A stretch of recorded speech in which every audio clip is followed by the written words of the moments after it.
Kod ji mamoko matiyo kod Doho ochako ayanga chenro mar tiyo kod jothek e tieko moko kuom buche mar duoko chien dhugruok mag buche Doho. Chenro ni mitimo e Doho ma Migori ochope kod jolup gavana ma Migori Joseph Mahiri.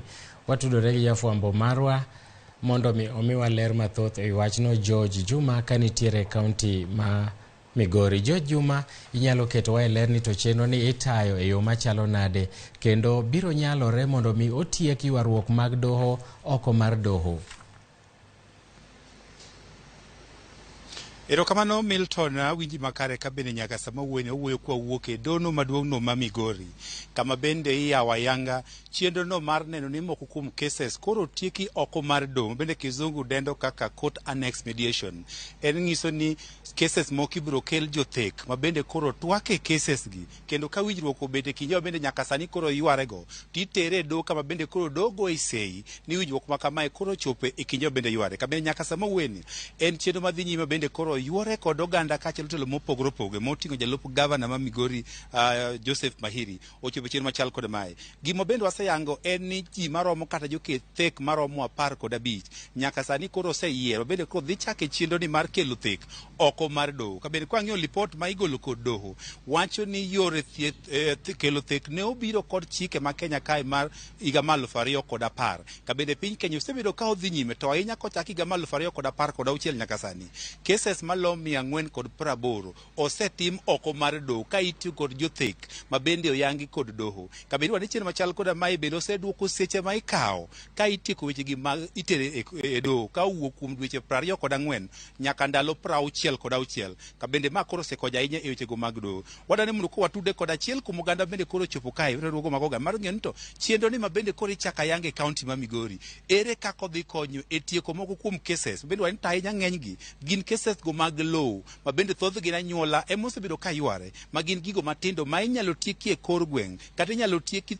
kokalo kuom thek e Doho moko dhiye e Doho mondo koro winji kod jong'ad buche mopogore opogore. Adwa ni mondo koro ichop machiegni, adwa ni ichakna gi nyingi, in achiel kuom joma bende koro ochopo e chenro machal kod mae, chenro mar tiyo kod jothek e tieko moko kuom ywaruok ma ikele Doho. In kaka japiny, in kaka jakenya kaachiel ng'ama tiyo ma oganda e kaunti ma Migori, chenro machal kod mae be ineno kodhi konyo e tieko cases moko bende koro kawo kinde mathoth e Doho? Iluonga ni Titus Orwa, Secretary General mar Migori County Civil Society Organization Forum. To kar ka endi antie kawuono nikech an ema represent Civil Society in the Court Users Committee. Kawuono kaka jo Migori wan gi mor maduong' ahinya nikech waloso history. En odiechieng' ma kawuono ma weche mag ma ji yware ne e court ochako loso aput moro ma kawuono koro ji nyalo bedo gi fuong'ruok nikech court ni ok enena ni en court midhi ket kamano. Hapana, nitiere joma osetiegore e lony miluongo ni mediators. Gine ma gidhi chwo kom e winjruok ma ji dhi bede, mok ni en ng'ata dhi bedo kanyo. Koro wan kaka joma ochung' ne ratiro mar oganda, gini waneno kaka en gima ber nikech mokwongo onge pesa ma bende iyalogo. Ina ne ka in gi wach gi nyawadu to dhi kanyo to uwinjoru to wach no rumo. Koro miyo jok ma kata joma yuto gi ne piny to seche moko nigi sandruok dhi e court chulo pesa mang'eny dhi bedo ni koro onge.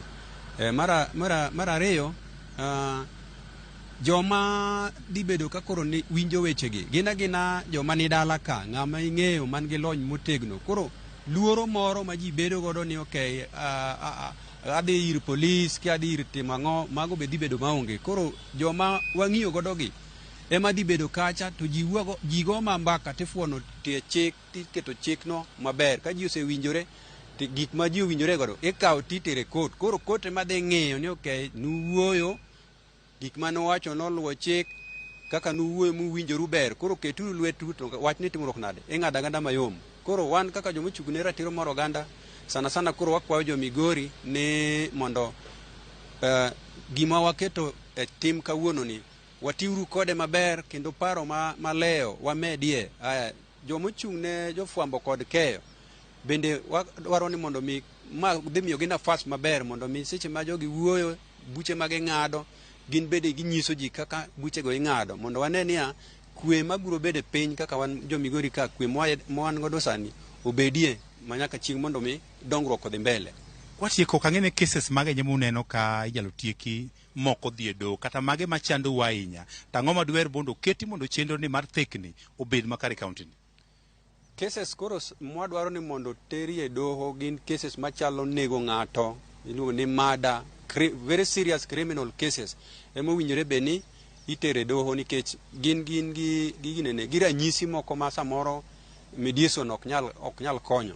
But case mora mora obed ni don rigi nyawadu nikech gowi, obed ni don rigi nyawadu nikech lo, obed ni don rigi nyawadu ogwenyi gosiepni moro, obed ni don rigi nyawadu moko matindo gi to the mediation biro solve gi nikech bende cases mang'eny ahinya e court ka gin moko ma inyal tiek through this court makoro bedo established ni. Koro kata jo court bende biro bedo gi yot e winjo cases matek ahinya mopogore gi mage. Aya mediation ni ober nikech iyudo kata kaka court kuchocho sama ji wuoyo ng'ato nyalo wacho ni wach moro marach e court ma kata koro miyo ng'ama ng'ongo wi kuot to gima waluongo gi kisungu ni dignity. But e mediation ni ji obedo abeda ji go mbaka, koro kata kaka wan kaka oganda onge ajara moro kata chayo moro ma ng'ato nyalo kelo ni. Koro wa encourage jo Migori niya cases mang'eny mobedo e court waweuru mana very serious criminal cases ma mondo teri e court to magi endi to solve oko mar court mondo mi wabed gi piny maber.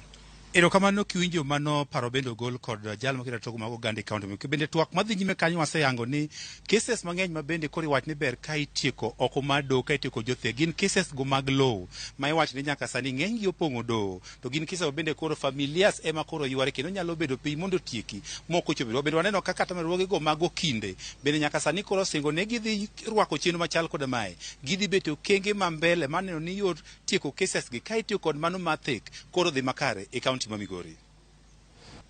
Erokamano ahinya George Juma kuom ripot ma jaber ma kamano kuwuok e kaunti ma Migori. Wadhi nyime kama jatend piny Kenya William Ruto